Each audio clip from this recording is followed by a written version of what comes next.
Good morning, you guys. I'm wearing a dress again. I'm wearing this really gorgeous dress. It's totally black. It's like a short pencil skirt dress, but it has the most beautiful little details to it. I don't know whether you can see on the front side. Like I said, it is a short dress, and I usually pair it with something with long sleeves because it's absolutely not the time of the year anymore to be wearing short sleeves. Normally I pair it with black, but I think today I might go for this like more cooler toned pink because we're doing the Divine Rose palette. An interesting story about this dress is that I actually bought it in 2017, the end of 2017, when I went to Porto in Portugal with my two besties, and I loved that dress. I got pregnant. I didn't have the chance to wear it much, and then after my pregnancy I didn't really fit in it anymore because around my hips and especially around my thighs it looked absolutely awful. It literally looked like I had two German sausages coming out of that dress, so I'm a little bit worried about trying it out again. I think maybe it will look a little bit better, still not the same as pre-pregnancy, but hey, if I fit in it, if it fits, I sit. I'm going to pair it with these beautiful, really classy earrings, my engagement ring, which you guys have seen before, a black leather watch, and I feel like it's the kind of day I would like to feel like a badass, so I'm taking out my Coque Mademoiselle, which, if you guys didn't know, for some reason I associate this perfume with feeling like a badass. So, like I said, this dress definitely doesn't fit me the same way that it did pre-pregnancy. I definitely feel like it is a little bit tighter than it used to be.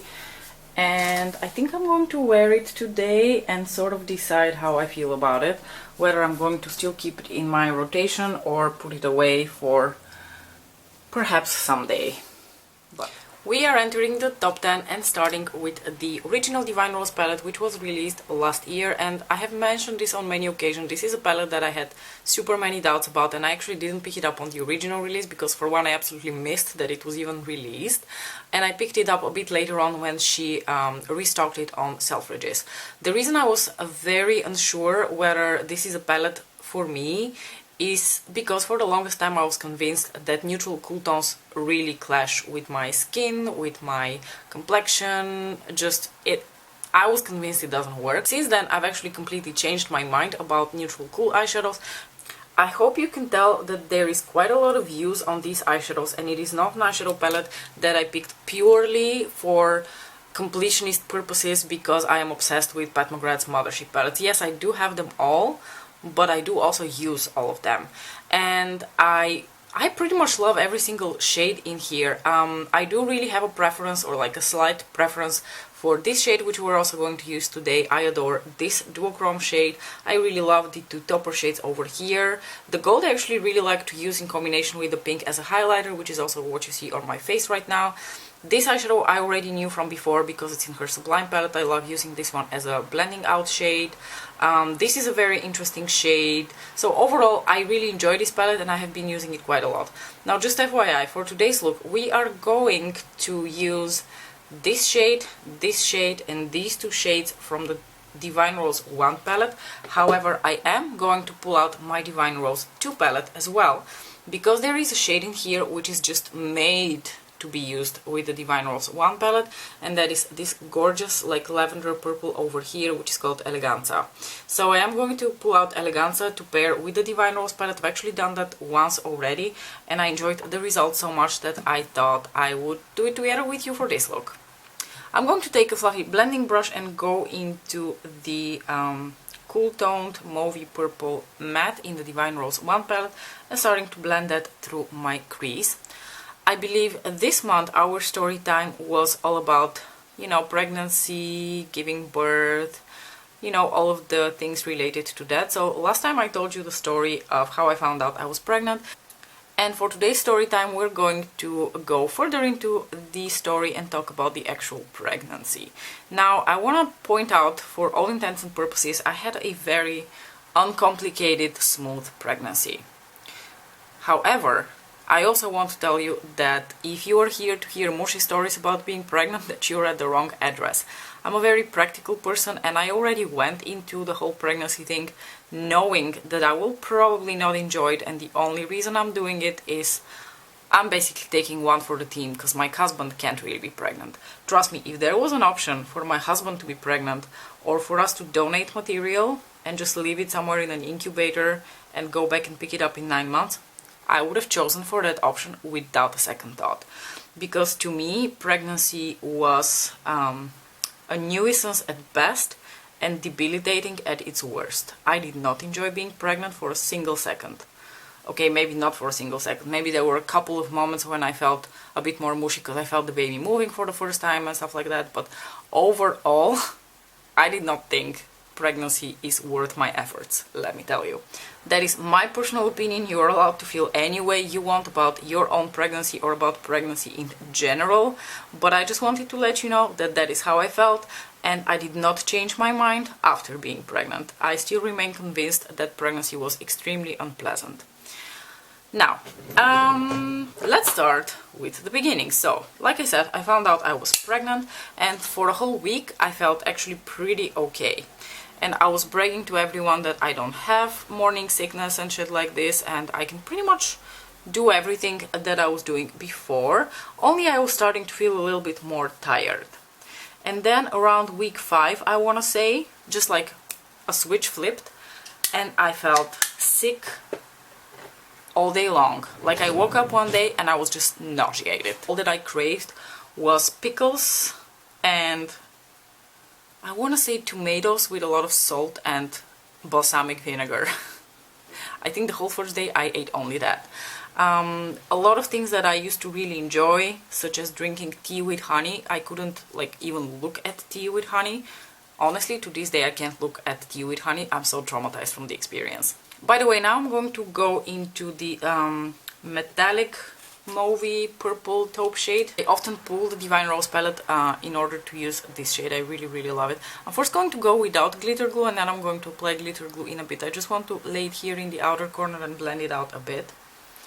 So like I said, the morning sickness struck. Let me tell you, it's not morning sickness. If you're lucky, maybe it's morning sickness. If you're not lucky, it's an all-day sickness. I literally only felt good when I was sleeping. And that's probably just because I was like unconscious. And I was so tired.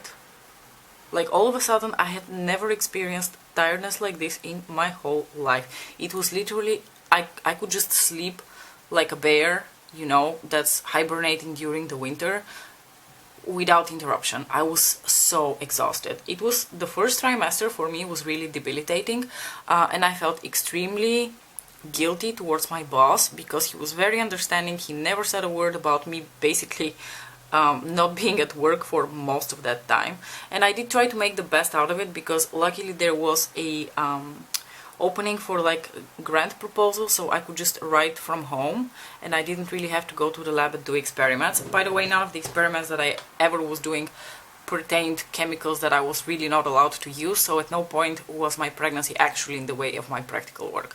Just as a small side note. I'm going to take glitter glue now and apply that all over my lid. And for me personally, it was not just the nausea. I did actually start throwing up soon after the nausea started, and the throwing up really exacerbated around week 11 and 12. And I mean, that is a relatively normal part of pregnancy. I feel like a lot of women have that. So like I said, for all intents and purposes, this was not a complication, or I never had the very severe hyperemesis gravidarium, which you might have heard because Kate Middleton had that. She ended up in the hospital a few times because of it. I never had that. I was never that sick that I had to end up in a hospital. I just felt really shitty. I'm taking this shade slightly towards the center of my lids as well. Cleaning off that brush and going into the shade Eleganza. Something else that really tortured me during the first trimester is I was basically obsessed counting down the days until I hit week 12, because I don't know whether you guys are aware of that, but in your first trimester the chance of having a miscarriage is extremely high. I think about 10% of pregnancies end up in miscarriage in that first trimester, and that is a very natural process. It has to do with the fact that Mother Nature just wants to make sure that non-viable embryos are evacuated before they, you know, have gone any further into the pregnancy.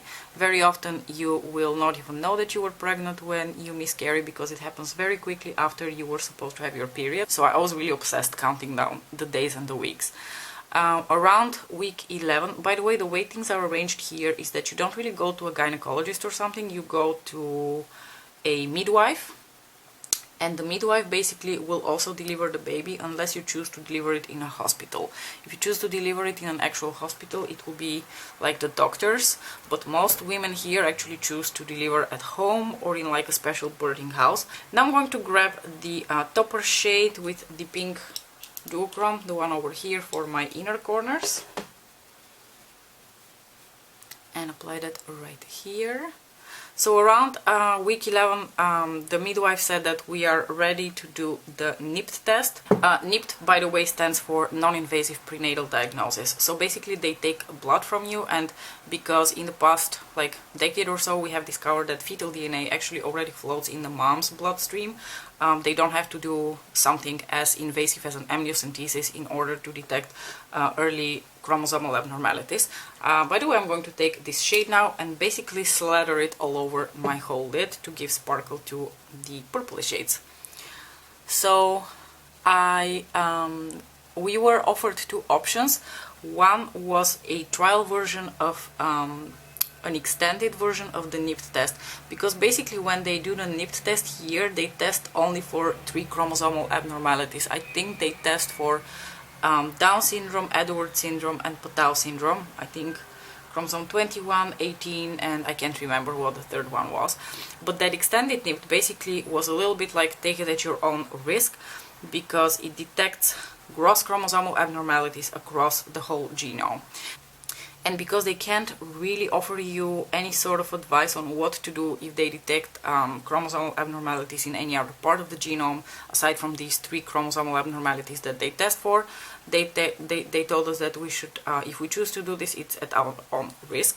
I chose to do that because I know, or I anticipate, you know, based on my prior knowledge, that a really huge chromosomal abnormality will probably not result in a healthy embryo. And I was absolutely steadfast. I had decided that if anything is wrong with the baby and we find out with the NIPT test that the baby might have some sort of serious genetic defects, that I would terminate the pregnancy. That was something that I was absolutely steadfast about.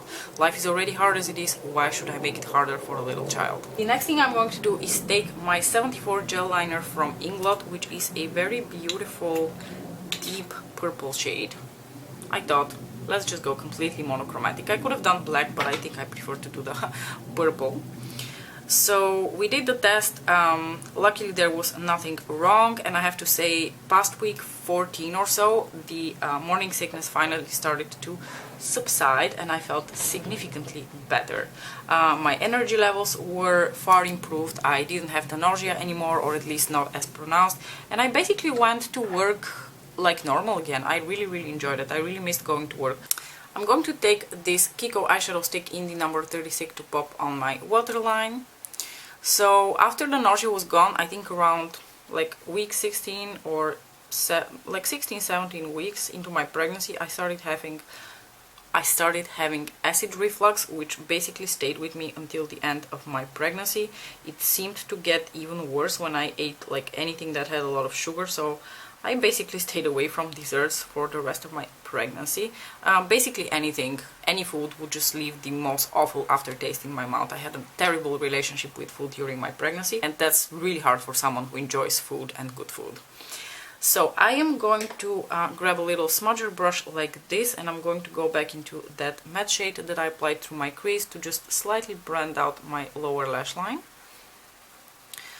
And then for the rest of my pregnancy, in terms of like health related things, nothing really remarkable happened to me luckily anymore. I didn't like swell up, I didn't have issues with blood pressure, I didn't get gestational diabetes, a lot of like other things that can happen. Just in case you guys thought that being pregnant is a natural process that's not associated with any risks, yes, it is associated with a lot of risks.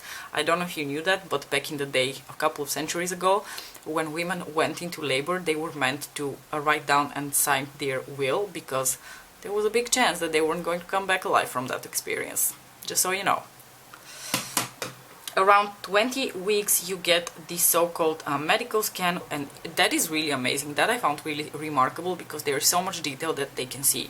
They can see like all the chambers of the heart, they can see the flowing of the blood through the heart, they can see the kidneys, the brain, all the ventricles of the brain. It's really beautiful, remarkable, and they can tell you the gender of the baby should you choose to have that information. I did. I didn't want to be surprised. I have absolutely no, like, to me it was like, who cares? I just want to know so that I'm prepared better. Like, it felt like part of the getting to know my baby already process. I just was dying to, you know, have the little person out of me so that we can meet each other. And knowing the gender just made me feel like I know him a little bit better. I'm popping, by the way, the metallic shade that I have on the outer part of my lid in my waterline, just in case you were wondering what I'm doing. So we found out at the 20-week scan that everything was fine. They had just a little doubt about one of the kidneys, so I had to go back at 32 weeks. Everything was fine. And we found out that it was a boy. It was really fun. Then I went to work and I made a gender reveal cake. My colleagues at the lab had like a little poll. To be honest, it wasn't very exciting in the end because most of them had guessed correctly that I would have a boy.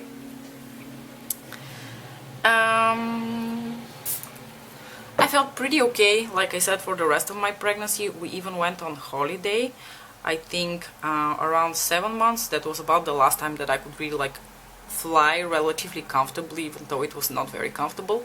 But we went to Bulgaria and we went to the beach together with my parents, and it was absolutely glorious because it was also the last time I had holiday, the last time I had, yeah, so much fun together with my family. My aunt and uncle were there as well.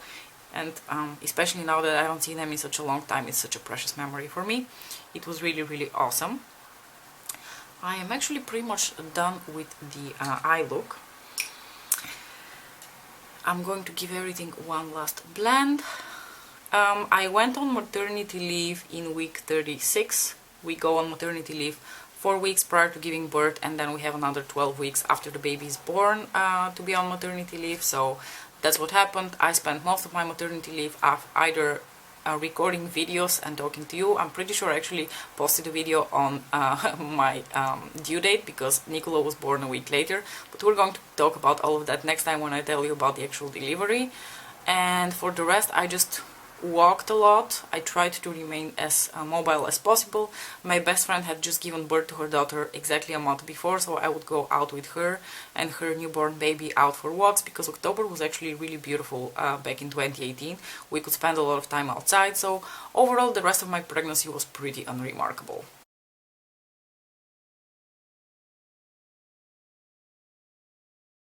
As a final touch, I chose the color Modesty by MAC as my lipstick. It's one of their cream sheens. It's sort of like a cool leaning pinky nude kind of color, which I really, really enjoy. It's one of my favorite lipsticks from MAC actually. I don't have that many, but this one happens to be one of my favorite. So this is the overall look that we created with mostly the Divine Rose 1 palette and a little bit of the Divine Rose 2 palette. I hope you enjoyed it. I really, really like how cool toned, monochromatic, and very fitting with the weather outside this look is. This is definitely a look that I wouldn't really wear in the summer, but now in the cooler months I feel like it is absolutely perfect. Apologies for being a little bit late with the videos this week. I sort of didn't feel well in the beginning of the week, so I had to go get tested on Wednesday. No worries, my COVID test was negative, but it just kind of delayed my whole schedule for the week. I think I'm going to run to work now. Thanks so much for watching. Don't forget to like and subscribe if you would like to see more of my face, and I'll see you next time. Bye!